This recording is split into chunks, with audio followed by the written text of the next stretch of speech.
ஹalleluya ஹalleluya ஹalleluya. கர்த்தருடைய பரிசுத்த நாமத்திற்கு மகிமையும் ஸ்தோத்திரமும் உண்டாவதாக.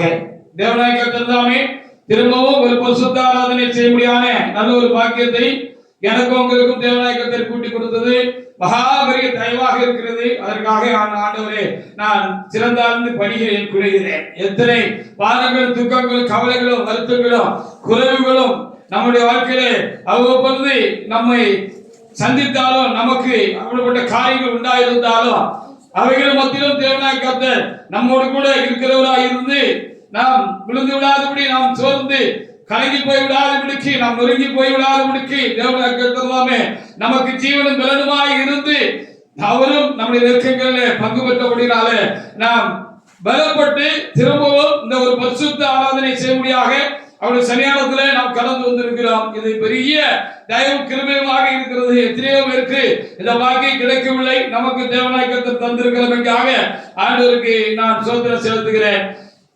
கடந்த நாட்களிலும் தேவனாகிய கர்த்தர் தாமே இந்த நாளுக்குரிய வார்த்தைகளுக்காக நான் தேவ சமூகத்திலே காத்திருந்த பொழுது தேவனாகிய கர்த்தர் எனக்கு ஒரு வார்த்தை என் உள்ளத்திலே தேவனாகிய கர்த்தர் தந்தார். அந்த வார்த்தை என் உள்ளுக்குள்ளே துடிக்கிறதை நான் உணர முடிந்தது. அந்த வார்த்தையின் நிமித்தம் கர்த்தர் நமத்திலே நல்ல வார்த்தைகளை தந்து நம்மோடு கூட பேச நானும் இறைவனை வேண்டிக் கொள்கிறேன். நீங்களும் வேண்டிக் கொள்ளுங்கள். ஏசாயா தீர்க்கதரிசன புத்தகத்திலே 3ஆம் அதிகாரத்திலே 10வது வசனத்தை தேவனாகிய கர்த்தர் தாமே இந்த நாளுக்குரிய பிரசங்க வாக்கியமாக தேவனாகிய கர்த்தர் நமக்கு தந்திருக்கிறார். அந்த வார்த்தைகளை கொண்டு கர்த்தர் நம்மோடு கூட பேசி நம்மை பலப்படுத்தி நம்மை ஆசீர்வதித்து அனுப்புவாராக. ஏசாயா புத்தகத்துல 3ஆம் அதிகாரத்திலே 10வது வசனத்தை ஒரு தேவனுடைய பிள்ளை எழுந்து நின்று வாசிக்கலாம்.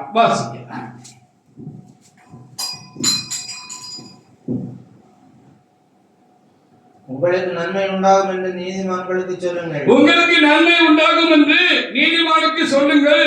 அவர்கள் தங்கள் கிரியைகளின் பலனை அனுபவிப்பார்கள் என்று வார்த்தை வந்திருக்கிறது நமக்கு. அதற்காக நானும் என் தேவனாகிய கர்த்தரை நான் ஸ்தோத்திரிக்கிறேன். ஒருவேளை நானும் நீங்களும் தேவ சமூகத்தில் வந்திருக்கிறவர்களும் நம்ம சூழ்நிலை உண்டாயிருக்கிறான காரியங்களால் நமக்கு உண்டாயிருக்கிற பாரங்கள் அல்லது குறைவுகள், மன அழுத்தங்களினால் நாம் அதிகமாக இந்த வாரத்தில் கடந்து போன வாரத்தின் நாட்கள்ல அதிகமாக நம்முடைய மனம் தாக்கப்பட்டிருக்கலாம் என்று நான் எண்ணுகிறேன். ஹalleluya.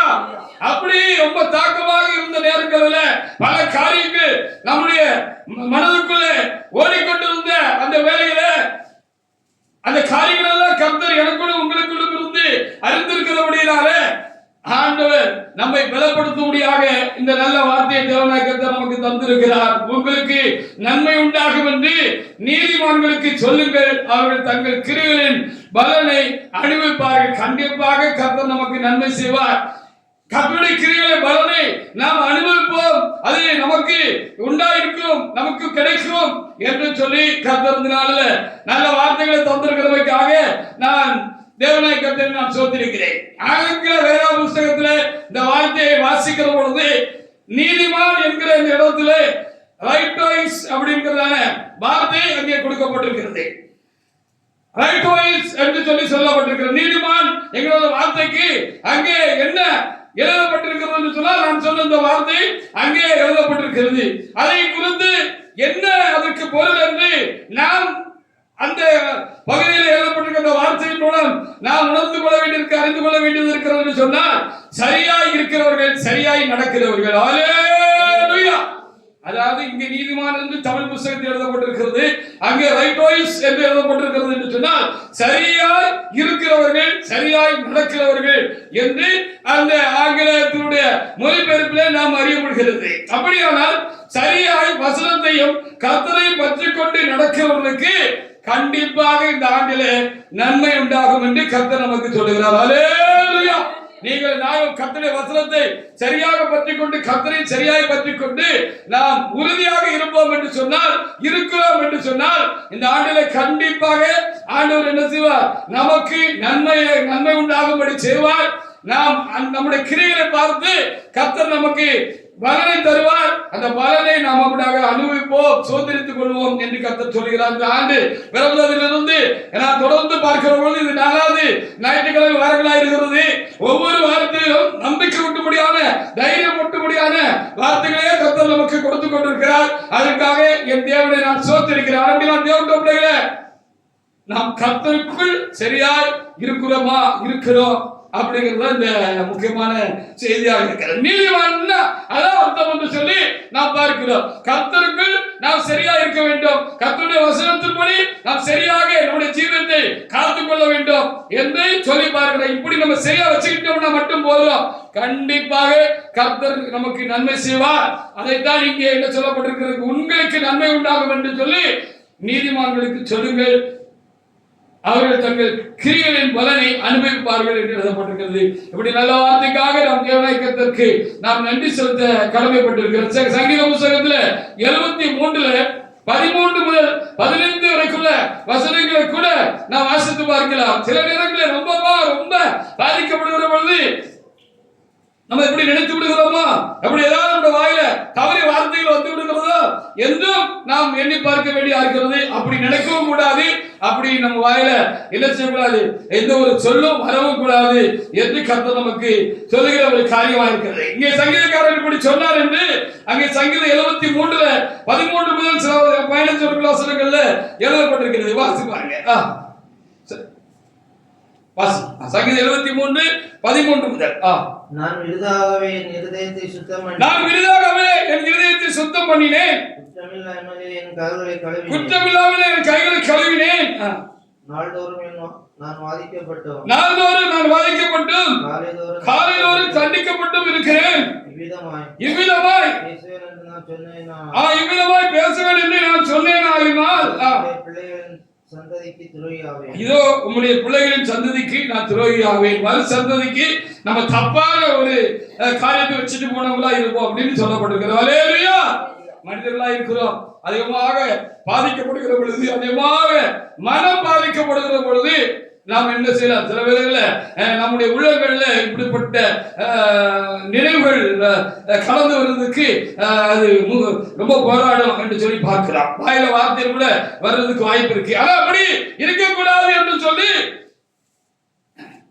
இங்கே வேதாகமத்தில் பக்தன் இங்கே எழுதி வைத்திருக்கிறதை நான் பார்க்க முடியும். ஆசாபின் சங்கீதம் என்று சொல்லி எழுதப்பட்டிருக்கிறது. ஆசாப் இப்படி சொன்னாரு, சங்கீதக்காரன் இப்படி சொன்னாரு அப்படின்னு சொல்லி பார்க்க வேண்டியதா இருக்கிறது. அப்படி ஒரு நினைவு நமக்குள்ள வந்துவிடக்கூடாது. அந்த வார்த்தை அப்படி ஒரு நினைவு வந்து அது நம்ம வாயில வார்த்தையில அது வந்துவிடக்கூடாது அப்படின்னு இங்க எழுதப்பட்டிருக்கிறது. கர்த்தர் எல்லாவற்றையும் அறிந்திருக்கிறார். நம்முடைய ஒவ்வொரு அசைவுகளையும் தேவனாகிய கர்த்தர் நம்முடைய ஒவ்வொரு உணர்வுகளையும், நம்முடைய ஒவ்வொரு பாதிப்புகளையும், நம்முடைய தாக்கங்களையும் தேவனாகிய கர்த்தர் தாமே அவர் அறிந்து கொண்டே இருக்கிறார். அவர் கூட தான் இருக்கிறார் என்பதை நாம் உணர்ந்து கொள்ள வேண்டும். ஆனபடியாலே தேவனுடைய பிள்ளைகளே, இப்படி பலவிதமான சூழல்கள் மத்தியிலும், மன வருத்தங்கள், பாதிப்புகள் மத்தியிலும் நாம் சரியாக கர்த்தரை பின்பற்றுவதாக, வசனத்தை பற்றிக் கொள்கிறவர்களாக நாம் இருப்போம் என்று சொன்னால் நமக்கு நன்மை இந்த ஆண்டிலே கண்டிப்பாக உண்டாகும் என்று கர்த்தர் சொல்கிறார். ஹல்லேலூயா. கண்டிப்பாக உண்டாகும்.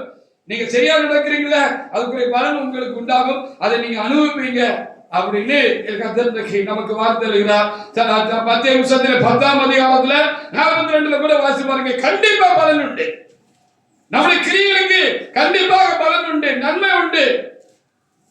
அதுல நமக்கு சந்தேகம் வரக்கூடாது அப்படின்னு ஆண்டவர் சொல்றார். அப்ப என்ன செய்யணும்? போராடணும், கர்த்தரத்துல போராடணும். நீ கண்டிப்பா என்னை ஆசீர்வதிக்கணும், கண்டிப்பாக இந்த ஆண்டில் எங்களை ஆசீர்வதிக்கிறோம், கண்டிப்பாக எங்களுடைய சபை இந்த ஆண்டில் ஆசீர்வதிக்கிறோம், கண்டிப்பாக நீ சொன்ன ஒவ்வொரு வார்த்தைகளையும் இந்த ஆண்டில் நிறைவேற்றி தரணும், நீ ஆசீர்வதிக்கணும் அப்படின்னு சொல்லி நம்ம விடாம கர்த்தரை பற்றிக்கொள்ளணும் அப்படிங்கிறது தான் முக்கியமான காரியமா இருக்கு. மத்திய 10:42 என்ன சொல்றது பாருங்க. அப்படி சரியா இருக்கிறோம், சரியா கர்த்தருடைய வசனத்தை பற்றி கொண்டு, கர்த்தரை பற்றி கொண்டு நம்ம நடக்கிறோம்னா கண்டிப்பாக அதற்கு பலன் உண்டு, நன்மை உண்டாகும் அப்படின்னு ஆண்டவர் திரும்ப திரும்ப நமக்கு சொல்லுகிற அந்த வார்த்தைக்காக நான் தேவனாகிய கர்த்தரை நான் சோத்திருக்கிறேன். சங்கீதம் மத்தேயு 10:42 வாசித்து பாருங்க. என்ன ஆண்டவரே சொல்லி இருக்கிறார், வாசிக்கலாம். சீசன் என்னும் நாமத்தின் நிமித்தம் சீசன் என்னும் நாமத்தின் நிமித்தம் இந்த சிறியர் ஒருவனுக்கு ஒரு கலசம் தண்ணீர் ஒரு கலசம் தண்ணீர் குடிக்க கொடுத்தாலும் தன் பலனை அடையாம போவார் என்று மெய்யாகவே சின்ன காரியம் கர்த்தருக்காக நம்ம செஞ்சிருந்தாலும் கர்த்தருக்கு அடுத்த காரியங்களை நம்ம செஞ்சிருந்தாலும் அந்த சின்ன காரியத்தையும் கர்த்தர் ரொம்ப மைனூட்டா ரொம்ப நுணுக்கமா அதை பார்த்து அதை தன்னுடைய இருதயத்தில் வைத்திருக்கிறார் என்று சொல்லி நாம் தெரிஞ்சு வச்சுக்கிறோம். ஹல்லேலூயா. சின்ன காரியம் தான், நம்ம கூட அதை செய்யும் போது பெருசா நினைச்சிருக்க மாட்டோம், அது நம்ம நினைவுல இருந்திருக்காரு.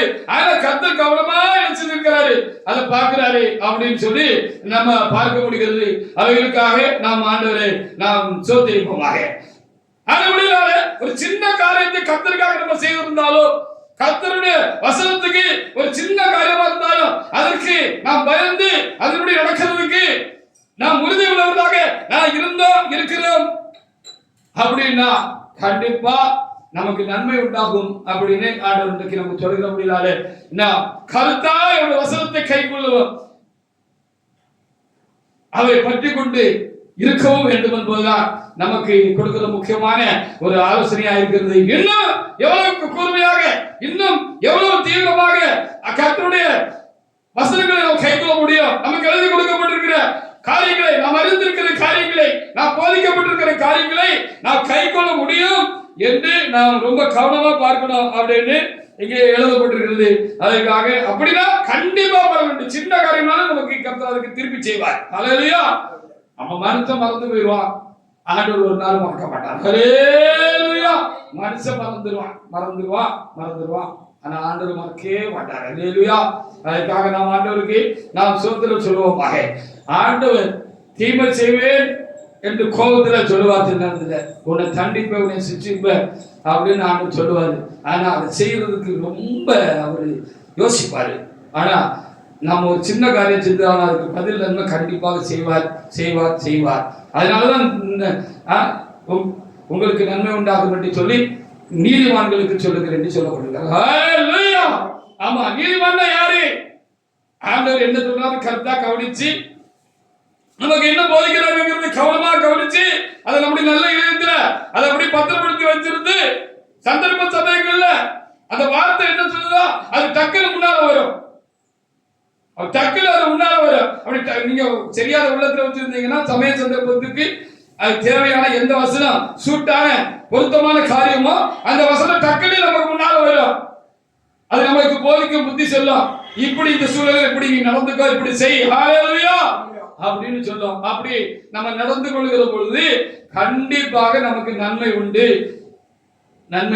என்று ஆண்டவர் சொல்கிறவர்களுக்காக ஆண்டவரை நாம் சோத்திருக்கிறோம். 1 கொரிந்தியர் 15ஆம் அதிகாரத்துல 58 விட வாசித்து பாருங்க. பரிசுத்த பவுல் அப்படிதான் சொன்னார். அதனால நீங்க ஆண்டவருக்கு உங்களுடைய கிரியைகள்ல நீ குறைஞ்சு போயிடாதீங்க. இப்போதைக்கு அதுக்குரிய பலன் உங்களுக்கு உண்டாகலைங்கிறதுக்காக, இப்போதைக்கு அதுக்குரிய பலன் உங்களுக்கு காணப்படலைங்கிறதுக்காக நீங்க கர்த்தருடைய கிரியையில குறைஞ்சு போயிடாதீங்க. ரொம்ப விசுவாசம் மனோரீதியாக இருந்து நீங்க செய்ததே செஞ்சுக்கிட்டு இருங்க அப்படின்னு சொல்லப்படுகிறது. ஹல்லேலூயா. அப்படி இல்லைன்னு சொன்னா எப்படி? ஆண்டவர் கேள்வி கேட்கிற மாதிரி ஆண்டவர் ஒரு நாள் வைக்க மாட்டார் தானே. என்ன ஆண்டவரே, நான் இப்படிலாம் இருந்தேன், இப்படிலாம் செஞ்சேன், நீங்க என்னைய ஆசீர்வதிக்கல ஆண்டவரே, நன்மை உண்டாகும் சொன்னீங்க, நன்மை உண்டாகலையே ஆண்டவரே, உங்களுக்காக நான் பட்ட காரியங்களுக்காக எனக்கு பதில் செய்வேன் என்று வேத புத்தகத்தில் சொல்லப்பட்டிருக்கிறது.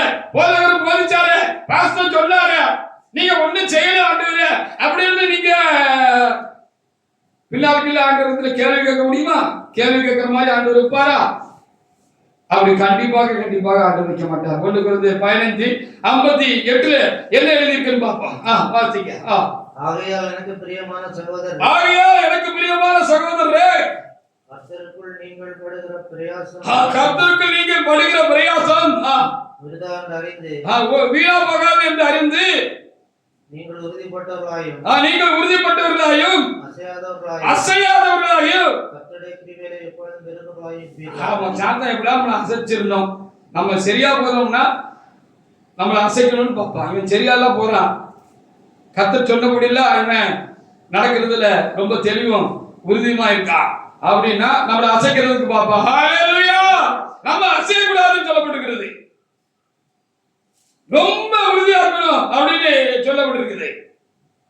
தொடர்ந்து நம்ம செஞ்சுக்கிட்டு இருக்கணும்னு சொல்லப்பட்டிருக்கிறது. ஹalleluya. கர்த்தர்கிட்ட நம்ம கேட்டுக்கிட்டே இருக்கலாம், அது குற்றம் இல்ல. ஹalleluya.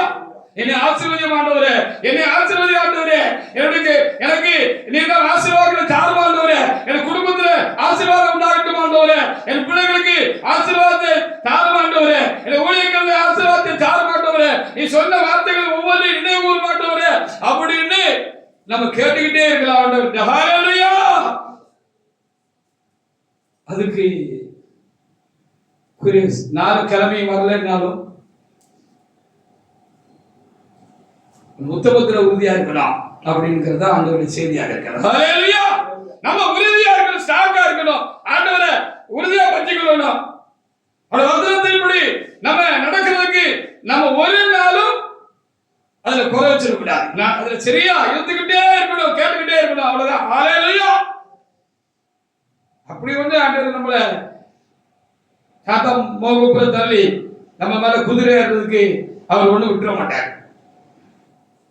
கண்டிப்பா விட்டுற மாட்டாரு. நம்மளுக்கு கீழே மோகப்புற தள்ளி சாத்தா குதிரை ஏறதுக்கு ஆண்டவர் விட்டுருவாரு, ஒரு நாள் விட மாட்டார். ஹalleluya. அதனால நானும் நிக்கிறோம், நீங்களும் நிக்கிறோம். நானும் இங்க வந்து நிற்கிறேன், பேசுகிறேன். ஹalleluya. எல்லாரும் நம்ம வாழ்க்கையில உண்டாகிற அந்த நிர்பந்தங்களும் அந்த நெருக்கங்களும் மனிதனுடைய வசன சொற்களும் வார்த்தைகளும் நடந்த காரியங்களும் கலந்து போன காரியங்களும் நம்மளை வந்து மோதி அசைக்க பார்க்கிற பொழுதுக்கு நம்ம அசைஞ்சு விடுவோம். ஆனா நம்ம அசையாம இருக்கிறதும் கர்த்தருடைய செயல்தான் என்று சொல்லி நம்ம இங்கே பார்க்கப்படுகிறது.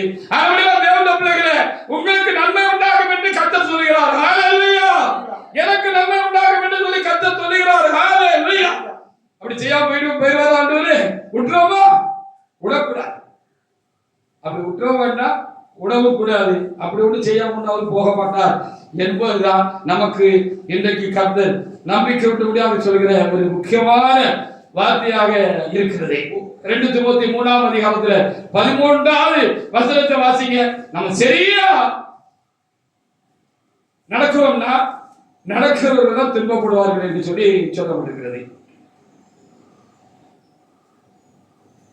சரியா நடக்கிறோம்னா நம்ம மேலதான் அவனுக்கு ஒரு கண் இருக்கான். இவன் சரியால நடக்கான், இவன் சரியால நடக்கான் அப்படின்னு சொல்லி நம்ம மேல இந்த சாத்தானுக்கு ஒரு கண் இருக்கும். எப்படியாவது ஏதாவது ஒண்ணு கொண்டு வந்து நம்மளை மனமொழிவாக்கணும், இல்ல நம்மளை வருத்தப்படுத்தணும், நமக்கு பிரச்சனையை கொண்டு வரணும் பாப்பா. இதைத்தான் இங்கே தெளிவாக சொல்லப்பட்டிருக்கிறது. வாசிங்க 2 தீமோத்தேயு 3ஆம் அதிகாரத்துல 13வது வசனத்தை தேவனுடைய எடுத்து வாசிக்கலாம். வாசிங்க. பொல்லாதவர்களும் அது முந்தைய வசனம்.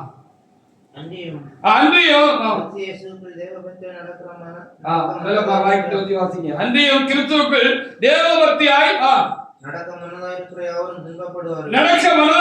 யாவரும் துன்பப்படுவார்கள். துன்பப்படுத்துவான் சாத்தான் அப்படின்னு நம்ம தெரிஞ்சுக்கிற வேண்டியது. ஹalleluya.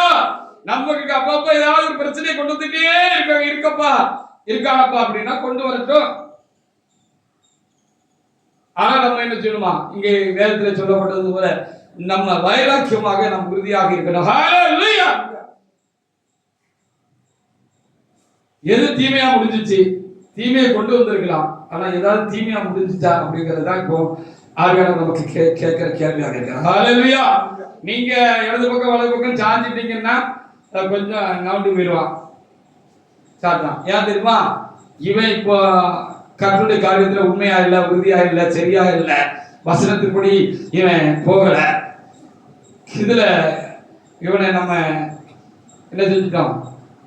கால இடத்தை செஞ்சுட்டோம், தப்பிட்டான், தப்ப வச்சுட்டோம் அப்படின்னா அவன் ஒதுக்கிடுவான். ஏன்னா இவன் நான் மோட்சத்துக்கு போக மாட்டான்னு அவனுக்கு தெரியும். ஹalleluya. எதுக்கு ரட்சிக்கப்பட்டோம்? எதுக்கு ரட்சிக்கப்பட்டோம்? ரட்சிப்புனா என்ன? பாவத்தில் விழுந்து கிடந்த இந்த உலகத்துல அடிமைப்பட்டு இருந்த சாத்தானுக்கு அடிமையாயிருந்த நம்முடைய ஆன்மா இப்பொழுது அதிலிருந்து மீட்கப்பட்டிருக்கிறது. ஹல்லேலூயா. அது பூர்ணமடைந்து நம்முடைய ஆவியாத்மா சரீரம் பூர்ணப்பட்டு நாம் தேவனுடைய சாயலாக மாறி தேவனோடு இருக்கும்படியாக தான் நம்ம ரட்சிக்கப்பட்டிருக்கிறோம். ஹல்லேலூயா. அப்ப அதுக்கு நம்ம என்ன செய்யணும்? வசனத்தின்படி நம்ம நடக்கிறதுல நம்ம என்ன செய்யணும்? பற்றிக்கொண்டு நடக்கிறதுல நம்ம உறுதியா இருக்கணும். ஆண்டவரை பின்பற்றுகிறதுல நம்ம உறுதியா இருக்கணும். அதுல இடதுபுறம் வலதுபுறம் நீங்க சாஞ்சிட்டீங்க, இது நமக்கு வேண்டாம் அப்படின்னு போயிட்டீங்கன்னா நீங்க ரட்சிக்கப்பட்டதுல அர்த்தமே இல்லை அப்படின்னு சொல்லி அர்த்தம். அதற்காக நம்ம உறுதியா இருந்தா நெருக்கடி சில காரியங்களை சாத்தான் கொண்டு வரட்டும் அப்படிங்கிறதா காரியமா இருக்கிறது. அவன் நல்லா தானே இருக்கான், நல்லா இருக்கிற மாதிரி இருக்கு, அவன் நல்லா இல்லை. ஹல்லேலூயா. அவன் நல்லா இல்லை. இதைத்தான் நான் சங்கீத புத்தகத்துல 73ல 13 முதல் 15 வரைக்கும் வாசித்தோம் அல்லவா? அதுக்கு முந்தின வசனங்கள் அப்படி நமக்கு சொல்லுது. அவன் நம்ம வைராக்கியமா கர்த்தரை பற்றி கொண்டு போறோம், அவருக்கு பின் நடக்கிறோம், வசனத்தின்படிதான் நம்ம இருக்கணுங்கிறதுக்காக எவ்வளவோ நம்ம இருக்கோம். ஆனா நம்ம தானே கஷ்டப்படுறோம், நமக்கு தானே இவ்வளவு நெருக்கம். அவங்க நல்லா தானே இருக்காங்கன்னா இருக்கிற மாதிரி இருக்கும் அப்படின்னு நம்ம என்ன வேண்டிய அறிகிறது.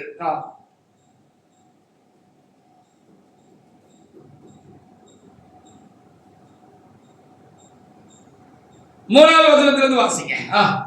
அத நம்ம 73:3 முதல் கொஞ்சம் வாசிச்சு பாருங்க. இதெல்லாம் சொல்லிட்டு தான் அந்த 13 முதல் 15 நம்ம ஏற்கனவே வாசித்தோம் அல்லவா? அந்த வசனத்தை அவர் சொல்றாரு. இப்படி நம்ம தப்பா ஏதாவது பேசக்கூடாது, நினைச்சுக்கூடாதப்பா அப்படின்னு அந்த பக்தன் பயந்து பயபக்தியோடு நமக்கு இப்படி எழுதி வச்சுட்டு போயிருக்கிறாரு. சரியா நடக்கல, உண்மையா இல்லை, மனம் போல போக்கல போறாங்க, ஊழியம் செய்தாங்க, நிறைய பேரை கெடுக்காங்க, அநியாயம் பண்றாங்க, அக்கிரமம் பண்றாங்க, இப்படி எல்லாம் செய்யறாங்க. நம்ம கண்ணுக்கான அவங்க நல்லா தானே இருக்காங்கன்னு நினைக்கிறோம். அப்படிதானே? அப்படி நினைக்கிற பொழுதுதான் நமக்கு ரொம்ப கஷ்டமா இருக்கு, மனசுக்கு ரொம்ப கஷ்டமா இருக்கு. என்ன எப்படி பாருங்க, அவர் சொல்லிட்டு தான் இதை சொன்னார். வாசிங்க. துன்மார்க்கிற வாழ்வை துன்மார்க்கரின் வாழ்வை நான் காண்கையில் மீண்டுகாராய் அவர்கள் மேல் பொறாமை கொண்டேன். ஆமா, நமக்கே பொறாமை வருது. நல்லதானே இருக்கா, நம்ம தானே கஷ்டப்படுவோம். மரணமடைந்த அவர்களுக்கு இருக்கனில்லை. அவருடைய பலன் உறுதியா இருக்கிறது. ஆமா, நிலப்பாடு வருத்தத்தில் அகப்பட்டார். ஆமா, நமக்கு உண்டான வருத்தம் அவங்களுக்கு ஒண்ணுமே இல்லையே. மனுஷரடையும் பாதி அடைந்தார்கள். ஆமா அப்படின்னு சொல்லிட்டு வாரி அப்படின்னு சொல்லி பாக்குறான். ஆனா 16 வாசி பாருங்க. இது அறிவுபடிக்கு யோசித்து பார்த்தேன். நான் தேவனுடைய பரிசுத்த ஸ்தலத்துக்குள் பிரவேசித்து அவர் முறிவை கவனித்து உணர்வு மட்டும் அது என் பார்வைக்கு கொஞ்சம் வசனமா தான் இருந்துச்சு, சங்கடமா தான் இருந்துச்சு, வசனமா தான் இருந்துச்சு அப்படின்னு சொல்லிட்டு 18 என்ன சொல்லியிருக்காங்க? 18-19 வாசி பாருங்க.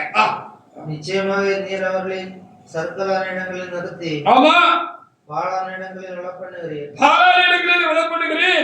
அவர்கள் ஒரு நிமிஷத்தில் எவ்வளவு பாழாய் போனார்கள். பயங்கரனால் அழிந்து நிர்மூலமானார்கள் என்று சொல்லப்படுது. ஹல்லேலூயா.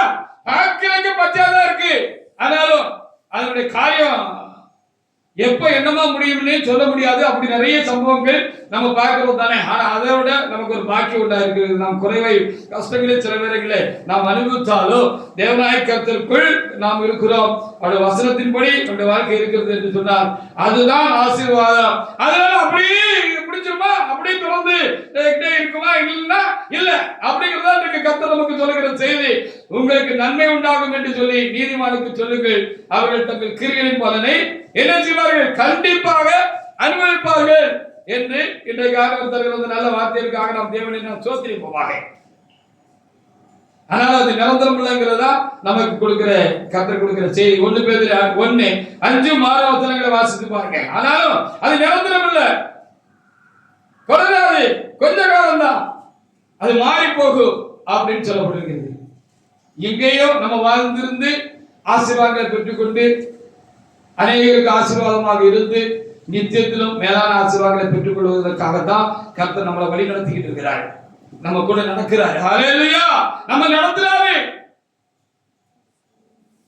எல்லாம் நல்லதுக்குதான் நமக்கு.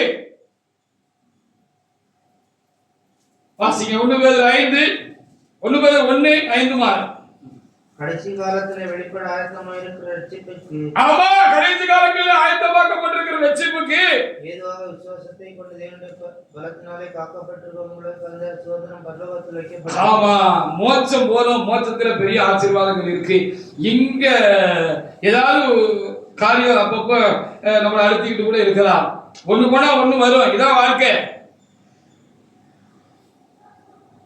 அது ஒரு பெரிய ஒரு காரியம் அல்ல என்று சொல்லி நாம் பார்க்கிறோம். வாசிக்கலாம். இதுல நீங்கள் மிகவும் வருங்காலத்தை குறித்து நீங்கள் மிகவும் சந்தோஷப்படுகிறீர்கள் என்றாலும் துன்பப்பட வேண்டிய அவசியமானதால். ஆமா, இப்பொழுது கொஞ்ச காலம் பலவிதமான சோதனை, கொஞ்ச காலம் தான் அப்படின்னு அங்க தெளிவாக எழுதியிருக்கு. அது தொடர்ந்து இருக்காது அப்படின்னு சொல்லப்பட்டிருக்கிறது. ஹல்லேலூயா. மத்தேயு 5:10 கூட வாசிச்சிருக்க. நம்ம துன்பப்பட்டாலும் நம்ம பாக்கியவான்கள் என்று சொல்லப்பட்டிருக்கிறது. எதுக்காக துன்பப்படுறோம்? நம்ம நேரா நடக்கிறதுனாலதான், கர்த்தருடைய வசனத்தின்படி நடக்கிறதுனாலதான், கர்த்தரை உறுதியா பற்றி கொண்டிருக்கிறதுனாலதான் நம்ம துன்பப்படுறோம். இல்லைன்னா துன்பப்பட வேண்டாம் தானே? இல்லைன்னா துன்பப்பட வேண்டியது இல்லை தானே? வாசிக்கலாம். மத்தேயு 5:10. நீதி நிமித்தம் துன்பப்படுகிறவர்கள் பாக்கியவான்கள். நீதி நிமித்தம் துன்பப்படுகிறவர்கள் பாக்கியவான்கள் அப்படின்னு ரொம்ப தெளிவா நமக்கு என்ன செய்யப்பட்டிருக்கிறது அங்கே நமக்கு எழுதி கொடுங்க. யாக்கோபு 5:10-11 வசனங்களை வாசிப்பாங்க. யோபுவும் துன்பப்பட்டார்னு சொல்லப்பட்டிருக்கிறது. துன்பமாக முடிஞ்சு போச்சு கடைசியில வாழ்க்கையில. இரட்டத்தையான நன்மைகளை அவருக்கு கொடுத்து தீர்க்காயுசை கொடுத்துதான் ஆண்டவர் என்ன செய்தாரு? அவர் நல்ல முதிர்வதில் அவரு ஆண்டவரத்துல போய் சேர்ந்தாரு அப்படின்னு சொல்லி பார்க்க முடிகிறது. அப்படிதான் நம்ம வசனம் வாசிக்கிறோம். அதனால துன்பத்திலே வாழ்க்கை முடிந்து போய்விடாது என்பதற்கு நம்பிக்கை ஊட்ட முடியாத வார்த்தை தான் இன்றைக்கு நமக்கு தரப்பட்டிருக்கிறது. உங்களுக்கு நன்மை உண்டாகும், உங்களுக்கு நன்மை உண்டாகும். ஹல்லேலூயா. இந்த துன்பத்துக்கு காரணம் நம்மளுடைய நல்லதனம் தான். அப்படின்னா அந்த நல்லதனத்துக்குள்ள பலனை கண்டிப்பா ஆண்டவர் உங்களுக்கு கொடுத்துதான் உங்களை அனுப்புவாரு. ஹல்லேலூயா. வாசிக்க பாப்போம். யாக்கோபு 5:10-11 வாசிக்கலாம். வாசிங்க. சகோதரரே, கர்த்தருடைய நாமத்தினாலே பேசின தீர்க்கதரிசிகளை துன்பப்படுத்துவதற்கும் நீடிய பொறுமைக்கு வாய்க்கு நேரே மைக்கு பிடிங்க. இதோ பொறுமையா இருக்கிறவர்களை பாக்கியவான்கள் என்கிறோமே. ஆமா, பொறுமையை குறித்து கேள்விப்பட்டிருக்கிறோமே. சேதன் முடிவையும் கண்டிருக்கிறீர்கள். ஆமா, கர்த்தர் மிகுந்த இரக்கமும் சுருக்கமும் இரக்கமும் உள்ளவராய் இருக்கிறார். ஆமென் என்று சொல்லப்படுகிறது. ஹல்லேலூயா. அப்ப யோபு எதுக்காக துன்பப்பட்டாரு? யோபு 1:8 வாசி பாருங்க. யோபுக்கு எதுக்கப்பா துன்பம்? இவ்வளவு நெருக்கம் இருக்கு. இவன் உண்மையா உறுதியா இருக்கானே, பாவம் செய்ய மாட்டேங்கானே, பல்டி அடிக்க மாட்டேங்கானே, குஸ்தி போட மாட்டேங்கானே, தப்பான வழியில போக மாட்டேங்கானே, எவ்வளவு கொடசை கொடுத்தாலும் இவனை ஒண்ணும் பண்ண முடியலையே அப்படின்னு தான் யோபு துன்பப்படுத்தினாதாக வேதத்தில் எழுதப்பட்டிருக்கிறது. ஹல்லேலூயா. வாசி பாருங்க, வாசிங்க. யோபு 1:1. ஊஸ் தேசத்திலே யோபு என்னும் பெயர் கொண்ட ஒரு மனுஷன் இருந்தான். ஊஸ் தேசத்திலே யோபு என்று பெயர் கொண்ட ஒரு மனுஷன் இருந்தான். மனுஷன் உத்தமனும் சன்மார்க்கனும். அவன் உத்தமனும் சன்மார்க்கனும் தேவனுக்கு பயந்து பொல்லாப்புக்கு விலகுவதுமாய் இருந்தான். 8 என்ன சொல்லுது பாருங்க. ஆண்டவரே அதை சொன்னார் என்று எழுதப்பட்டிருக்கிறது. எழுதப்பட்டது மாத்திரமல்ல, ஆண்டவரே சொன்னார்னு எழுதப்பட்டிருக்கு. நம்மளை பார்த்து சொன்னா நல்லா இருக்கும் தானே? ஹல்லேலூயா. அதுக்காக என்ன ஒரு கஷ்டத்தையும் நம்ம ஃபேஸ் பண்ணலாம் தானே, எதிர்கொள்ளலாம் தானே? ஹல்லேலூயா. அதற்கு ரெட்டிப்பான ஆசீர்வாதம் இங்கே நமக்கு கொடுத்துதான் அனுப்புவார். அதுக்கு ரெட்டிப்பான ஆசீர்வாதத்தை யோபு சரித்திரத்தின் முடிவு அப்படித்தானே சொல்லுது. நமக்கு கொடுத்துதான் ஆண்டவர் என்ன செய்வாரு? அனுப்புவாருங்கிறதா நமக்கு இன்னைக்கு கொடுக்கிற செய்தி. உங்களுக்கு நன்மை உண்டாகும், உங்களுக்கு நன்மை உண்டாகும், எனக்கு நன்மை உண்டாகும். ஹல்லேலூயா. அதான் நீங்க கர்த்தர் கொடுக்கிற செய்தி. வாசிங்க. கர்த்தர் சாத்தானை நோக்கி, என் தாசனாய் யோபின் மேல் கவனம் வைத்தாயோ, உத்தமனும் சன்மார்க்கனும் தேவனுக்கு பயந்து பொல்லாப்புக்கு விரோதமாய் அவனை போல பூமியில் ஒருவரும் இல்லை என்றார். அவனை போல பூமியில ஒருவரும் இல்லை என்றார் என்று சொல்லி அங்கே சொல்லப்படுகிறது. கடைசியில முடிகிற போது எப்படி முடிச்சிருக்கு அப்படி பார்த்தா 42 கடைசியில் நம்ம பார்த்தோன்னா 16-17 வாசித்தேன்னா, இதற்கு பின்பு யோபு 140 வருஷம் உயிரோடு இருந்து 4 தலைமுறையாக தன் பிள்ளைகளையும் தன் பிள்ளைகளுடைய பிள்ளைகளையும் கண்டான். யோபு நெடுநாளாக இருந்து பூரண வயதுள்ளவனாக மரித்து ஆண்டவர்கிட்ட போய் சேர்ந்தார் அப்படின்னு சொல்லி ரொம்ப தெளிவாக அங்கே எழுதி கொடுக்கப்பட்டிருக்கிறது. இப்ப நடக்கிறது சமாதானமா இருக்கிற மாதிரி இருக்கிற காலங்கள்ல நமக்கு தெரியாம இருக்கலாம். அடுத்து என்ன நடக்க போகிறது? இந்த ஒரு துன்பமான அந்த காலங்களை, வருத்தம் வேதனையான அந்த காலங்களை கடந்து என்ன அடுத்து நடக்க இருக்கிறது என்பதை, இப்படிப்பட்ட துன்ப காலம் வருகிறதுக்கு முன்பாகவே சில வேளைகளில் கர்த்தர் என்ன செய்வார் அப்படின்னு சொன்னா, நமக்கோ நம்மை சார்ந்தவர்களுக்கோ ஆண்டவர் என்ன செஞ்சிருவாரு, அதை காமிச்சிருவாரு அப்படின்னு சொல்லி நம்ம பார்க்கிறோம். ஹல்லேலூயா. முன்னோக்கிட்டே காமிப்பாரு. அன்னைக்கு அதுக்கு அந்த வெளிப்படுத்தல நமக்கு காண்ற போதோ இல்ல ஒருவர் சொல்லுகிற பொழுதோ நமக்கு சந்தோஷமா இருக்கும்.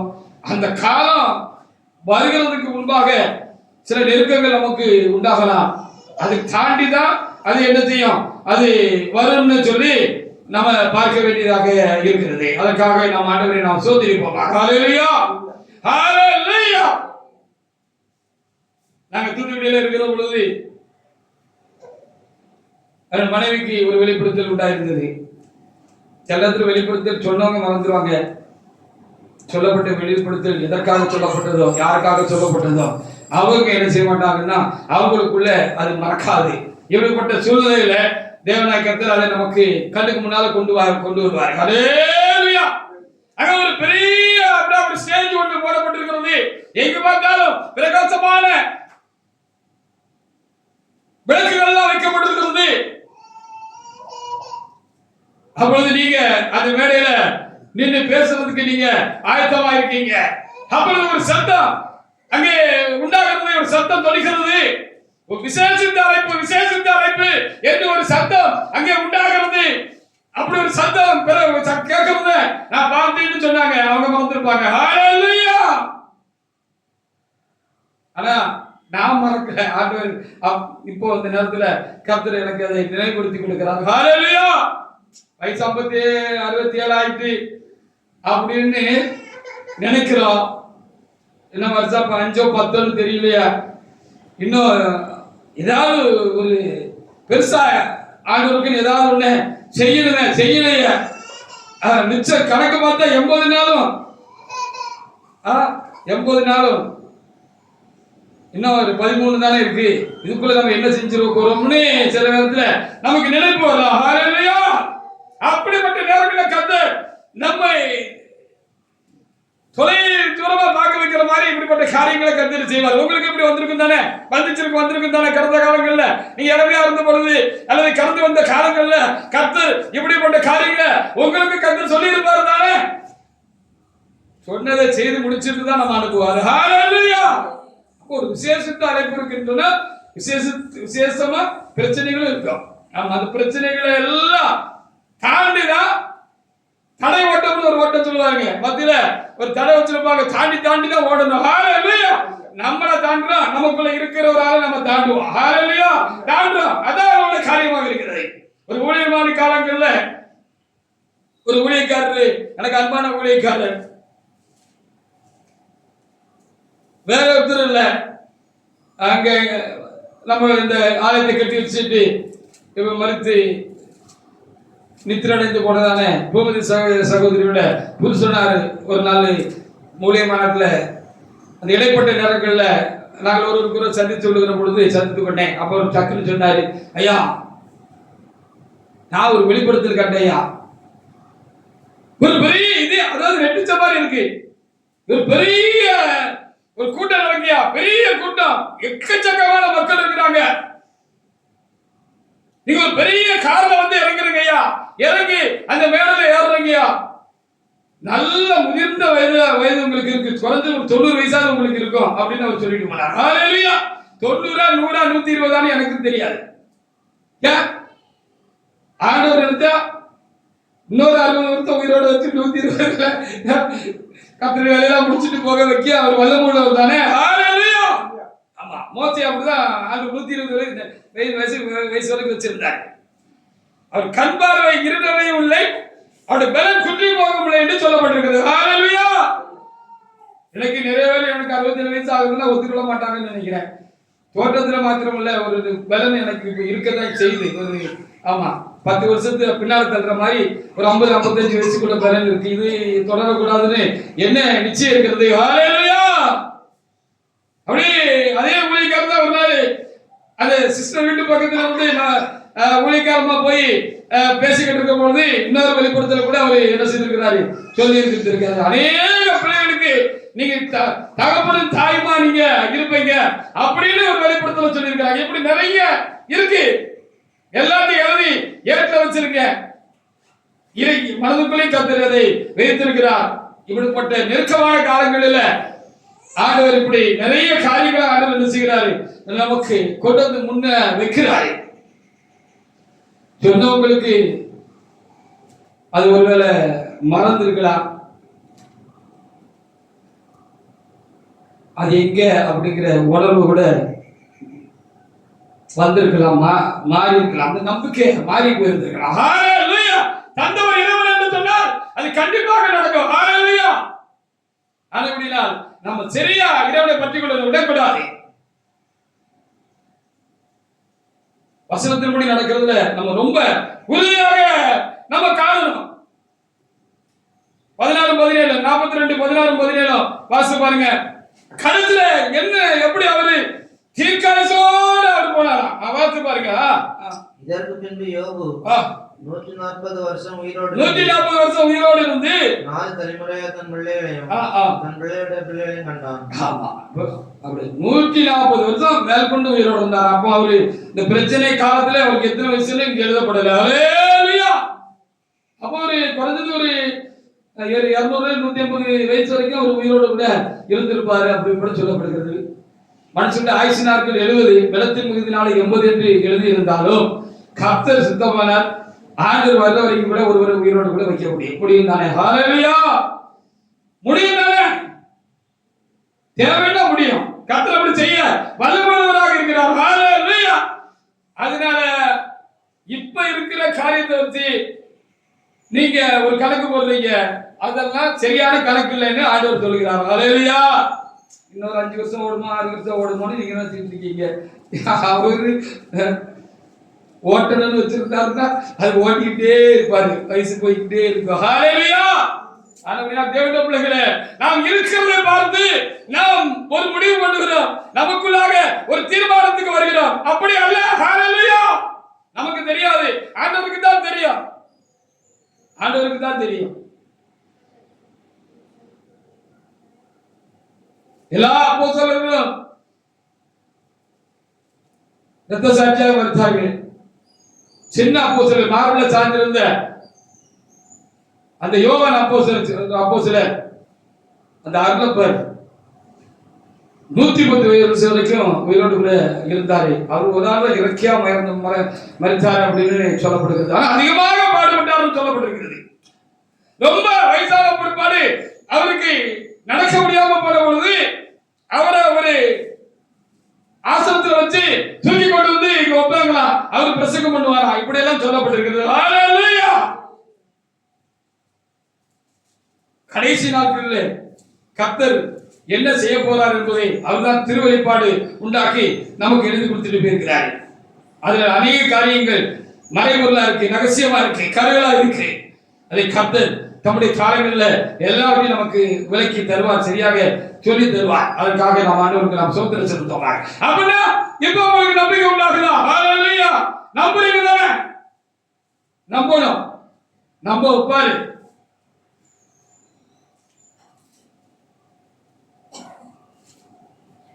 தேவனுக்காக நாம் வந்து இழந்திருக்கிறோம் சொன்னால் ஆண்டவர் திருப்பி தராம ஒரு நாளும் நம்மளை விட மாட்டார். தேவனுக்காக நாம் இழந்திருக்கிறோம், தேவனுடைய காரியமாக இழந்திருக்கிறோம் அப்படின்னு சொன்னா அதை திருப்பி தராம கர்த்தர் நம்ம கண்டிப்பா விட மாட்டார். மார்க் 10ஆம் அதிகாரத்துல 29-30 வசனங்களை வாசி பாருங்க. மார்க் 10:29-30. எதை இழந்தாலும் அதை திருப்பி தருவார் கண்டிப்பா. அது தேவனுக்காக வந்ததாக இருக்கட்டும்.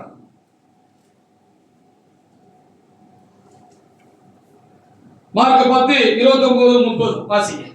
அதற்கு இயேசு பிரதியுத்தரமாக என் நிமித்தமாகவும் சுவிசேஷத்தின் நிமித்தமாகவும் இந்த பக்கம் எழுதி வச்சுக்கோங்க. இந்த பக்கம் எழுதி வச்சுக்கோங்க. கண்ணு தெரியல அப்படிதானே? எழுதி வச்சுக்கிட்டேன்னா பக்கத்துல வச்சுக்கலாம். வாசிக்கிறது மறைக்காம அப்படி இப்போ வாசிங்க. சென்டர்ல வாங்கி வச்சுக்கோங்க. சுவிசேஷத்தின் நிமித்தமாகவும் வீட்டையாவது சகோதரையாவது சகோதரியாவது தகப்பனையாவது தாயையாவது மனைவியாவது பிள்ளைகளையாவது நிலங்களையாவது விட்டவன் எவனோ இப்பொழுது இம்மையிலே துன்பங்களோட நூறத்தினையாக வீடுகளையும் சகோதரர்களையும் சகோதரர்களையும் தாய்களையும் பிள்ளைகளையும் நிலங்களையும் மறுமையிலே நித்திய ஜீவனை அடைவான் என்று உங்களுக்கு சொல்லுகிறேன். எதை நம்ம கர்த்தருக்காக தள்ளி வச்சாலும் அது கண்டிப்பா நமக்கு திரும்ப கிடைக்கும் அப்படின்னு இங்க உறுதியாக சொல்லப்படுங்க. ஹல்லேலூயா. நாம் இயேசுவுக்காக ஒன்றை இழந்திருக்கிறோம் என்று சொன்னால் கண்டிப்பாக தந்துதான் கர்த்தர் நம்மளை அனுப்புவார். ஹல்லேலூயா. மார்க் 10:28 வாசிங்க. பேதுரு இப்படி சொன்னாரு, எல்லாத்தையும் விட்டுட்டு வந்தோமே ஆண்டவரே அப்படின்னு சொன்னாரு. எல்லாத்தையும் விட்டுட்டு தான் வந்திருக்கிறோம். எல்லாத்தையும் அவருக்காக விட்டுக்கிட்டு தான் இருக்கிறோம். வாசிங்க. மார்க் 10:28. அப்பொழுது பேதுரு அவரை நோக்கி நாங்கள் எல்லாவற்றையும் விட்டு உம்மை பின்பற்றினோமே என்று சொல்லத் தொடங்கினான். என்று சொல்லத் தொடங்கினான். எல்லாத்தையும் விட்டுட்டு வந்துட்டோமாப்பா. என்னதான் விட்டுட்டு வந்தாங்க? மார்க் 1:16 முதல் 18 வரைக்கும் வசனங்களை வாசிங்க. பேதுரு என்னத்தை விட்டுட்டு வந்தாரு? பாப்பா உன்னை மனுஷனை பிடிக்கிறவன் ஆக்குவேன்னு சொன்ன பொழுது அந்த இயேசுவுக்காக எல்லாத்தையும் விட்டுட்டு வந்துட்டாரு. அதனாலதான் நாங்க எல்லாத்தையும் விட்டுட்டு வந்தோமே, எங்களுக்கு என்ன கிடைக்கும் அப்படின்னு அவர் சொன்னாரு அப்படின்னு நம்ம பார்க்க முடிகிறது. வாசிங்க. மார்க் 1:16 முதல். அவர் கலிலேயா கடலோரமாய் நடந்து போகையில் மீன் பிடிக்கிறவனாயிருந்த சீமோனும் அவன் சகோதரன் அந்திரேயும் கடலிலே வலை போட்டுக் கொண்டிருக்கிற போது அவர்களை கண்டார். இயேசு அவர்களை நோக்கி என் பின்னே வாருங்கள் உங்களை மனுஷரை பிடிக்கிறவர்களாக்குவேன் என்றார். உடனே அவர்கள் தங்கள் வலைகளை விட்டு அவருக்கு பின் சென்றார்கள். யாக்கோபும் யோவானும் பத்தி அடுத்தால எழுதிருக்கு, அதே வாசிக்க. அவங்க அப்படியே விட்டுட்டு வந்துட்டாங்கன்னு சொல்லப்படுகிறது. 19 முதல். சற்று அப்புறம் போனபோது செபதேயுவின் குமாரன் யாக்கோபும் அவன் சகோதரனாகிய யோவானும் படகுலே வலைபழுது பார்த்துக் கொண்டிருக்கிறதை கண்டு உடனே அவர்களை அழைத்தார். அப்பொழுது அவர்கள் தங்கள் தகப்பனாகிய செபதேயுவை கூறியவர்களுடைய படகுலே விட்டு அப்படியே விட்டு அம்மையை விட்டு எல்லாத்தையும் விட்டுட்டு உங்க ஆண்டவரே போதுன்னு வந்துட்டாங்கன்னு சொல்லப்படுது. ஹல்லேலூயா, ஹல்லேலூயா. இப்படி எல்லாத்தையும் விட்டுட்டு வந்துட்டாங்க. மார்க் 2:14 கூட வாசிச்சு பாருங்க.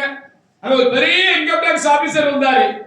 ஆயத்துறைன்னு சொல்லப்பட்டிருக்கிறது. ஆயத்துறைன்னா இன்கம் டாக்ஸ் டிபார்ட்மெண்ட்னு அர்த்தம். அந்த ஆயத்துறையில இன்கம் டாக்ஸ் டிபார்ட்மெண்ட்ல பெரிய இன்கம் டாக்ஸ் ஆபீசர் ஒருத்தர் வந்தாரு.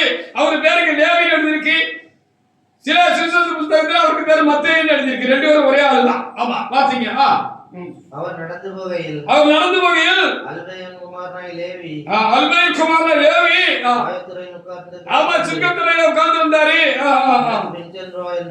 எனக்கு பின் சென்று வா என்றார். அவன் எழுந்து அவருக்கு பின் சென்றான். எல்லா வருமானத்தையும் எல்லாத்தையும் விட்டுட்டு எல்லா அந்தஸ்தையும் எல்லா காரியங்களையும் விட்டுட்டு மதிப்பு மரியாதை எல்லாம் விட்டுட்டு இயேசு போதுன்னு வந்துட்டாரு. ஹல்லேலூயா, இயேசு போதுன்னு வந்துட்டாரு.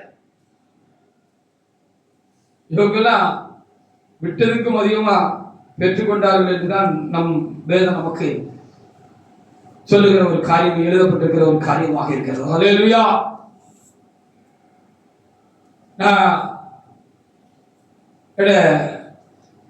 பெரிய தகப்பனார் வீட்டுல வளர்ப்பு பிள்ளையாக நான் இருந்தேன்.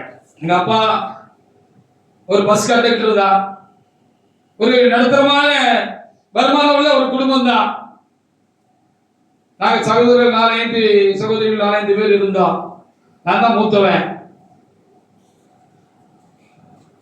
எங்க பெரிய தகப்பனாருக்கு குழந்தை இல்லாததுனால அந்த தூத்துக்குடி பட்டணத்திலிருந்து வேலைக்காக எங்க குடும்பம் தாய் தகப்பனும் என்ன செஞ்சாங்க, திருநெல்வேலிக்கு இடமாறி போறாங்க.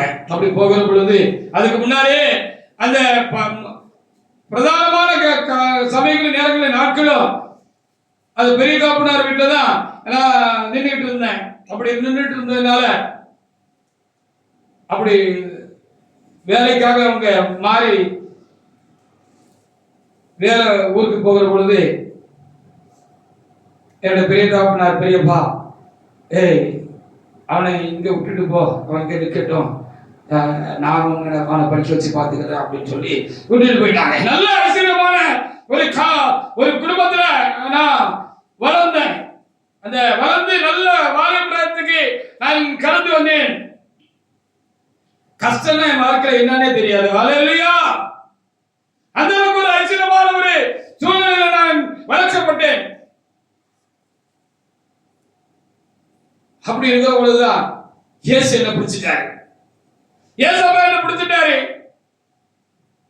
காலம் வந்த பொழுது திருச்சபையும் அறிந்து கொள்ள முடியாத ஒரு சிலாக்கியம் வாக்கியம் எனக்கு உண்டான பொழுது அது வரைக்கும் எனக்கு எந்த பிரச்சனையும் இல்லை.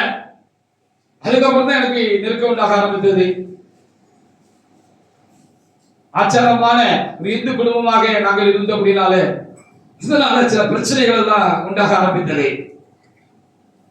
ஒண்ணு அந்த ஐஸ்வர்யமான அந்த காலத்தை அந்த இடத்துல நான் வளர்க்கப்பட்ட இடத்துல நான் இருக்கணும், இல்லைன்னா அதை விட்டுட்டு நான் வரணும். ஹல்லேலூயா.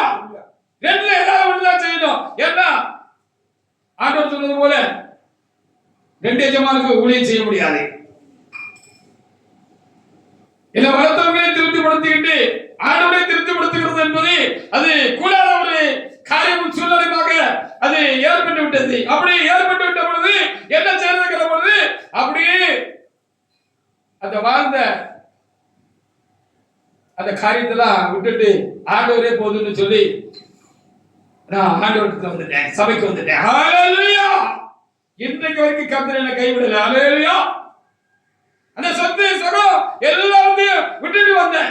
நான் நினைச்சிருந்தேன்னா அவங்களுக்கு பிரியமா நடந்திருந்து அவங்க மனதை குளிர்விக்கிற மாதிரி நடந்திருந்தா அப்படின்னு சொன்னா அதற்கு அந்த சொத்துக்களுக்கெல்லாம் நான் அடுத்த வாரிசா நான் இருந்து கொள்ள முடியும். ஆண்டவர் போதுன்னு சொல்லி நான் வந்துட்டேன். ஹல்லேலூயா. சொத்து வேண்டாம், சுகம் வேண்டாம், வீடு வேண்டாம். ஒரு பெரிய ஒரு போட்டோ ஸ்டுடியோ வச்சிருந்தாரு, பெரிய சாப்பிடம். அன்னைக்கு நான் சொல்றது ஒரு 10 வச்சுக்கோங்களேன். எனக்கு இப்போ ஒரு 50 வருஷத்துக்கு முன்னால உள்ள சம்பவங்களை நான் சொல்லிக் கொண்டு இருக்கிறேன். அன்றைக்கு ஆயிரக்கணக்கான ரூபா ஒரு நாளைக்கு கலெக்ஷன் ஆகும் அந்த போட்டோ ஸ்டுடியோல. அப்ப இன்னைக்கு எவ்வளவு மதிப்புன்னு பாருங்க. அதெல்லாம் வேண்டாம்னு தள்ளிட்டு வந்தேன். ஆண்டவர் என்ன தள்ளல, என்ன ஆண்டவர் ஆசீர்வதிச்சுதான் இருக்கிறாரு. ஹல்லேலூயா. ஒண்ணு வேண்டாம்னு வந்தேன். இன்னைக்கு எல்லாம் எனக்கு உண்டாயிருக்கிறது. இன்னைக்கு பிள்ளைகள் எல்லாரும் ஆசீர்வதிக்கப்பட்டவர்களாக இருக்கிறார்கள். வீடு வாசல் எல்லாம் வேண்டாம், ஐஸ்வர்யம் வேண்டாம்னு வந்தேன். இன்னைக்கு எல்லா பிள்ளைகளுக்கும் வீடு வாசல் கற்றுக் கொடுத்திருக்கிறார். ஹல்லேலூயா. நல்ல ஒரு வாழ்க்கை கொடுத்திருக்கிறார். அதற்காக என் ஆண்டவருக்கு நான் ஸ்தோத்திரம் செலுத்துகிறேன். பிள்ளைகளே, தேவனுக்காக இழந்தவர்கள் ஒன்றையும் பெற்றுக் கொள்ளாமல் போனதாக இல்லை. ஹல்லேலூயா. அதனாலதான் கர்த்தர் இன்றைக்கு நமக்கு இப்படிப்பட்ட வார்த்தைகளை தந்திருக்கிறார். திரும்ப வாசிக்கலாம். ஏசாயா 3ஆம் அதிகாரத்துல 19வது வசனத்தை வாசிக்கலாம். நாம கர்த்தருக்குள்ள இருக்கிறோம், கர்த்தருக்காக இருக்கிறோம், வசனத்தை உறுதியாக பற்றி கொண்டிருக்கிறோம், தேவனை பற்றி கொண்டிருக்கிறோம். அவர்களுக்கு மேல்தான் நீதிமான்கள். அவருடைய நீதியை பற்றி கொண்டிருக்கிறவர்கள் நீதிமான்கள் தேவனுடைய பார்வையில. ஆங்கிலத்தில் நான் ஆரம்பத்தில் சொன்னது போல ரைட்டோனஸ் அப்படின்னு எழுதப்பட்டிருக்கிறது. ரைட்டோஸ் எழுதப்பட்டிருக்கிறது. சரியா இருப்பவர் என்ற அர்த்தம். சரியா இருப்பவர்களுக்கு நன்மை உண்டாகும், நன்மை உண்டாகும். நம்ம சரியா இருக்கணுங்கிறது தான் இப்போ காரியம். எதையாவது சரியா இல்லாம இருக்கமான்னு பார்த்து சரி பண்ணிக்கிடணும். சரியா இருக்கணுங்கிறது தான் நமக்கு கொடுக்கப்பட்ட ஒரு காரியமாக இருக்கிறது. வாசிக்கலாம், திரும்ப வாசிக்கலாம். உங்களுக்கு நன்மை உண்டாகும் என்று நீதிமான்களுக்கு சொல்லுங்கள். அவர்கள் தங்கள் கிரியதின் பலனை அனுபவிப்பார்கள். ஆமா அப்படின்னு சொல்லப்படுகிறது. யோவான் 16:20. இது எல்லா நீதிமான்களுக்கு வரும் பலன், அதை அனுபவிப்பார்கள். அனுபவிச்சுட்டு தான் நம்ம போவோம். ஹalleluya. நீதிமானுக்கு என்னெல்லாம் வச்சிருக்கிறார் ஆண்டவரே பார்த்துட்டு முடிச்சிடலாம். நீதிமான்களுக்கு ஆண்டவர் என்னெல்லாம் வச்சிருக்கிறார் வாசிக்கலாம். யோவான் 16:20. இன்னொருவர் மத்தேயு 25:21 எடுத்து வச்சுக்கலாம். மெய்யாகவே மெய்யாகவே நான் உங்களுக்கு சொல்லுகிறேன், உண்மையா சொல்றேன், சத்தியமா சொல்றேன். ஆண்டவர் சத்தியம் பண்றாருயா. நீங்கள் அழுது புலம்புவீர்கள். நீங்கள் அழுது புலம்புவீர்கள். உலகமோ சந்தோஷப்படும். மற்றவர்கள் சந்தோஷப்படுவார்கள். நீங்கள் துக்கப்படுவீர்கள். நீங்கள் சுக்கப்படுவீர்கள். ஆனாலும் உங்கள் துக்கம் சந்தோஷமாக மாறும். ஹalleluya. துக்கமா சாகிறதுக்காக ஆண்டவர் நம்மளை தேவசமூகத்தில் அழைத்து கொண்டு வந்து இத்தனை வருஷமா நடத்திக்கிட்டு இருக்கிறாரு. துக்கமா முடிஞ்சு போறதுக்கா? இப்பொழுது என் உயிர் போனாலும் போகட்டும் அப்படின்னு யாக்கோபு சந்தோஷமா மரிச்சாருன்னா வேற புத்தகத்தில் எழுதப்பட்டிருக்கிறது. ஹalleluya. அவருக்கு ஒரு துக்கம் இருந்தது. அவருக்கு அந்த காலத்துல ராகேல் பெற்ற யோசேப்பை காணோம்.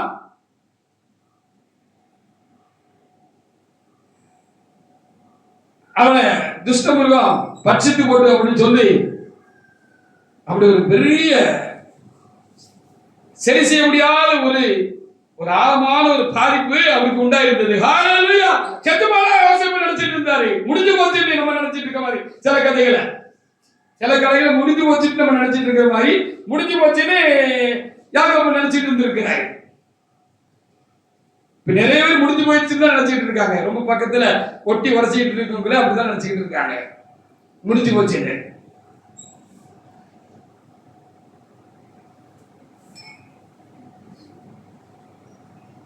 ஒட்டி வளர்ச்சிட்டு முடிஞ்சு போச்சுன்னு தள்ளி போயிட்டாங்க. ஹalleluya. ஆனா யாக்கோபு அப்படிதான் முடிஞ்சிட்டு நினைச்சிட்டு இருந்தாரு. கடைசில ஒரு 10 வருஷத்துக்கு கேப்ல யாருக்கும் நினைக்கிறேன் ஒரு 20 வயசுல ஒரு கனவு ஓடினாரு. செத்து போயிட்டான்னு நினைச்சாரு. முடிஞ்சு போச்சு நினைச்சாரு.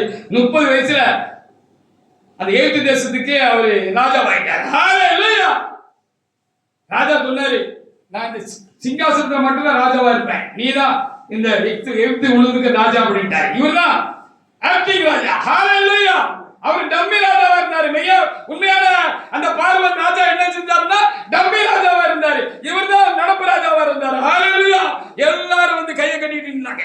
இவருக்கு முன்னால யோசேப்புனுடைய உத்தரவு இல்லாம ஒருவனுக்கு கால கையை அசைக்க கூடாது அப்படின்னு சொல்லி முத்திரமோகத்தை ராஜா கலத்தி யோசேப்பு கையை நிட்டு சொல்லி மாட்டி விட்டுட்டு போயிட்டாரு. ஹalleluya. நீ என்ன செஞ்சாலும் அதுதான் செல்லும் அப்படின்னு சொல்லிட்டு போயிட்டாரு. ஹalleluya. சகோதரர்கள் வந்தாங்க. அவருக்கு சொன்ன வார்த்தையெல்லாம் நிறைவேறிட்டு ஹalleluya நிறைவேறுமா அப்படின்னு அவரு கூட கலங்கி போயிருந்திருக்கலாம். அப்படித்தான் நிறைய பிரச்சனைகள்லாம் நடந்துச்சு இடைக்கு விடைப்பட்ட காலத்துல. நீங்க எல்லாரும் என்கிட்ட மோக்குப்புற விழுந்து என்னை வணங்குவீங்கன்னு சொன்னதுனாலதான் சங்கடப்பட்டு சகோதரன் அவரை கொல்லணும்னு பிரயாசப்பட்டாங்க. எப்படியோ ஆண்டவர் அதுல ஒரு சகோதரன் உள்ளத்துல பேசி கொல்ல வேண்டாம்ப்பா அப்படின்னு சொல்லி இவனை 20 வெள்ளிக்காசுக்கு வித்துருவான் அப்படின்னு வித்துட்டாங்க. அவன் போயிட்டா தொலைஞ்சான். இனிமே இவன் நம்ம பார்க்க முடியாது அப்படின்னு நினைச்சாங்க. யாக்கோபு செத்தே போயிட்டான்னு அவரு மனதுக்குள்ள வருத்திக்கிட்டே கஷ்டப்பட்டுட்டே இருந்தாரு. காலம் வந்துச்சு. இந்த யோசேப்புடைய கால்கள்ல விழுந்து ஒரு நேரம் இல்ல பல நேரம் விழுந்து மனங்களாக சொன்ன காரியம் நடந்துச்சு. ஹalleluya. யோசேப்பு தன்னை வெளிப்படுத்துற பொழுது அவங்க அப்படி சன்னாய் போய் சகோதரர்களா இருந்தாங்க அப்படின்னு சொல்லி சொல்லப்பட்டிருக்கிறது. 11 பேர் இருந்தாங்க அப்படின்னு சொல்லப்பட்டிருக்கிறது. உடனே யாக்கோபுக்கு செய்தி போச்சு. அந்த இஸ்ரவேலுக்கு செய்தி போச்சு. உன்னுடைய மகன் யோசேப்பு உயிரோடு இருக்கானா அப்படின்னு ஆள்ட்டாரு அவரு. எங்க அவருக்கு நம்ப முடியல. எகிப்துல இருக்கான். எகிப்துல என்னவா இருக்கான்? அவன் தான் ராஜாவா இருக்கான். அவருக்கும் கண்ணு முன்னால ஒரு வெளிப்படுத்தல் இருந்துச்சு. அவருக்கும் ஒரு வெளிப்படுத்தல், அவர்கிட்டே ஒரு வெளிப்படுத்தல் சொன்னார். தகப்பனும் தாயும் இருக்கும்போது ஒரு வெளிப்படுத்தல் சொன்னாரு. சூரியனை சந்திரன் 16 நட்சத்திரங்களும் என்னை வணங்குகிறது. இருந்தாலும் வெளியில நான் உங்க அம்மையும் வந்து உன்னை மண்டிட்டு வணங்குவோமா அப்படின்னு சொல்லி அவர் கலந்து கொண்டாருன்னு இருக்கிறது. ஹல்லேலூயா. இப்போ அவரும் இந்த யோசேப்புடைய பராமரிப்புக்குள்ள வந்தாருன்னு சொல்லி வேதம் சொல்லுகிறது. ஹல்லேலூயா. இதை சொன்ன உடனே செத்துட்டான் முடிஞ்சுட்டேன்னு எனக்கு யோசேப்பு உயிரோடு இருக்கா அப்படின்னு சொல்ல பொழுது அந்த கோசை நாட்டின் எல்லையில அவரு அந்த சாரட்ல வந்து இவரும் அந்த வண்டியில வந்து நின்ன பொழுது அந்த யோசேப்ப அவர் கட்டி பிடிச்சு 2 பேரும் அழுதாங்க அப்படின்னு சொல்லி போய் சொல்லப்படுகிறது. ஹல்லேலூயா. அப்ப சொன்னாரு, இப்பொழுது எனக்கு மரணம் வந்தாலும் வரட்டும். யோசிப்புக்கு மாத்திரம் தான் இது பலிக்குமோ, எனக்கு பலிக்காதோ, உங்களுக்கு பலிக்காதோ, உங்களுக்கு எனக்கு சொல்லி கர்த்தர் நிறைவேற்ற மாட்டாரோ?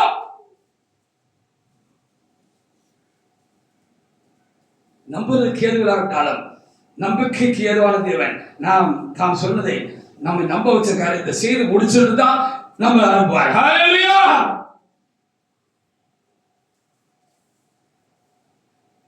எனக்கு ரொம்ப அருமையான ஒருவர் தான் சொல்லியிருக்காரு.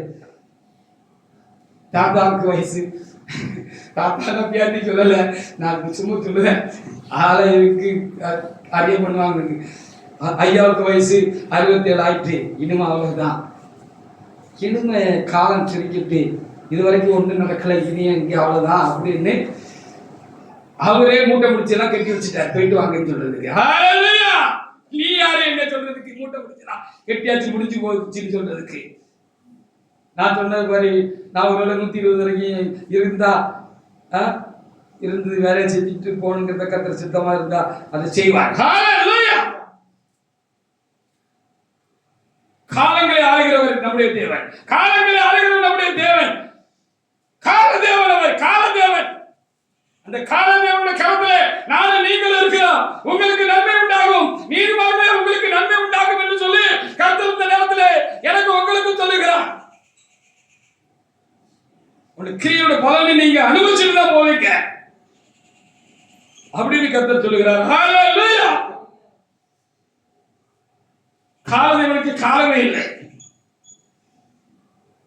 அவருடைய கரங்களிலே நாம் இருக்கிறோம். அவர் சொன்னதை செய்து முடித்து விட்டு நம்மை அனுப்புவார். நாம் கர்த்தரை சரியாக பற்றிக் கொள்வோமாக, வசனத்தை சரியாக உறுதியாக பற்றிக் கொள்வோமாக, நமக்கு நன்மை உண்டாகும் என்று கர்த்தர் நமக்கு சொல்கிறவற்றாக இந்த தேவனை சோதரிக்கிறேன். வாசிக்க பாப்பா. மத்தேயு 25:21. இன்னொரு 1 பேதுரு 3:12. 1 பேதுரு 3:12.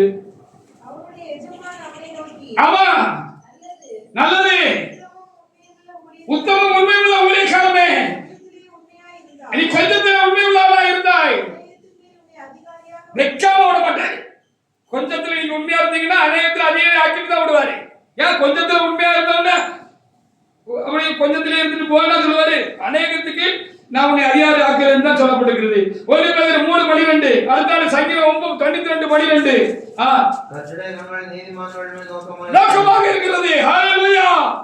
அவருடைய செவிகள் அவர்கள் வேண்டுதலுக்கு கவனமா இருக்கிறது. ஆமா, நம்ம வாய் அசைகிறத கர்த்தர் பார்த்துக்கிட்டே இருக்கார். நம்ம மனம் அசைந்து உதடுகள் அசைகிறத கர்த்தர் நீதிமானுடைய அசைவுகளை, உதடுகள் அசைவுகளை கர்த்தர் பார்த்துக்கிட்டு இருக்கிறார். ஹல்லேலூயா. வாசிக்க இருந்தது சங்கீதம் 92:12. நீதிமொழிகள் 4:18. வாசிங்க.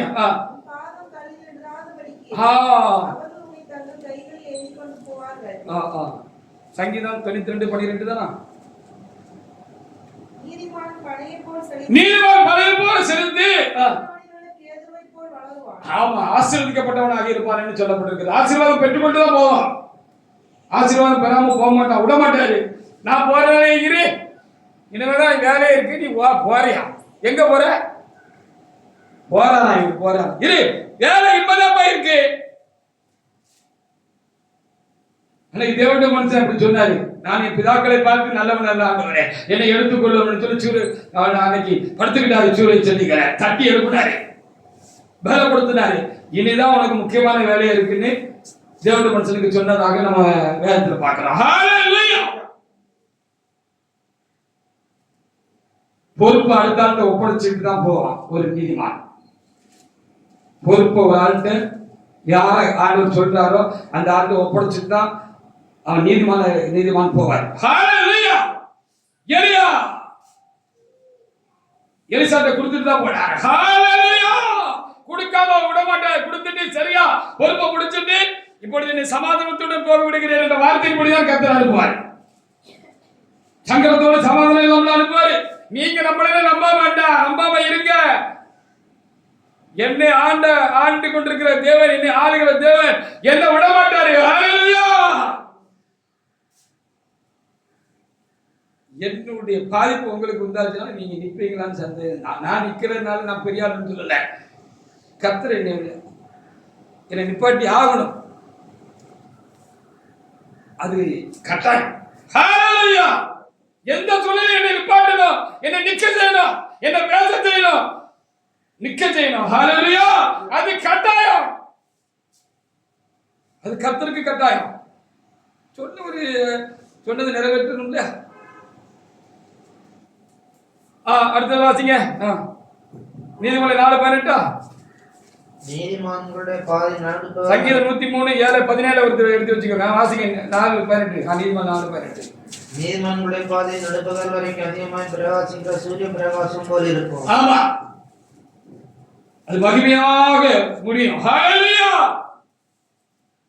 சங்கீதம் 103:17. அவருக்கு பயந்தவர்கள் மேலும்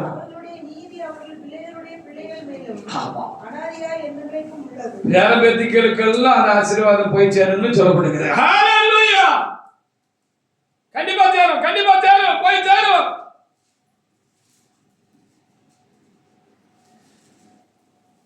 மனநிறைவோட போதான் போவோம். எல்லாத்தையும் முடிச்சிட்டு மனநிறைவோடு தான் நம்ம போவோம். கடைசியாக நீதிமொழி 37:29 வாசத்தை முடிக்கலாம். இதெல்லாம் நீதிமானுக்கு வருகிற பலன்.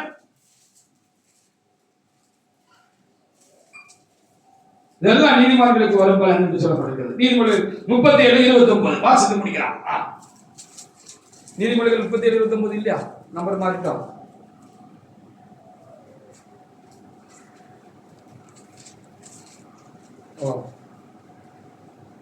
நம்பர் மாறி இருக்கிறது நினைக்கிறேன்.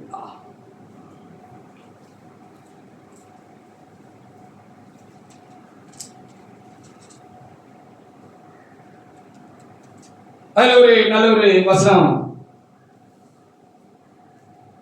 நமக்கு உண்டாது. சங்கீதம் 37:29. சாரி, சங்கீதம் 37:29. நீதிமான்கள் பூமியை சுதந்திரத்துக் கொள்வார்கள் என்று அந்த வசனம் நமக்கு இருக்கும். ஆசிங்க. சங்கீதம் 37:29. நீதிமான்கள் பூமியை சுதந்திரத்திக் கொண்டு என்னென்னைக்கு அதிலே வாசமாக இருப்பார்கள். ஆமா, விட்டுட்டு போறதுக்காக நம்ம வந்திருக்கோம். நம்ம இந்த பூமியை சுதந்திரத்துக் கொள்வதற்காக தேவன் நம்மை தெரிந்து கொண்டிருக்கிறார். ஹல்லேலூயா. ஆமா, என்னுடைய தேவன் வருவார். எனக்கு காலங்கள் வந்து வருவார். நான் என் வேலையை முடித்து விட்டு எனக்கு கர்த்தர் நியமித்த காரியங்களை கர்த்தர் முடித்து கொடுத்து விட்டு என்னை மண்ணிலே படுத்துக் கொள்ள செய்வார். அந்த கால கர்த்தருக்கு மாத்திரம் தெரியும், எனக்கு தெரியாது, கூட இருக்கிறவங்களுக்கு தெரியாது. அதனாலதான் குழந்தை குட்டிகம் நினைச்சிட்டு இருக்காங்க. மண்ணில் படுத்துக் கொள்வேன், கர்த்தர் வருவார். முதலாவது மண்ணில் படுத்துக் கொடுக்கிற பரிசுத்தவான்கள் கர்த்தருடைய வருகையில எதிர்பார்க்க தான் வேதம் சொல்கிறது. அதோட நான் எந்திருப்பேன். ஹல்லேலூயா.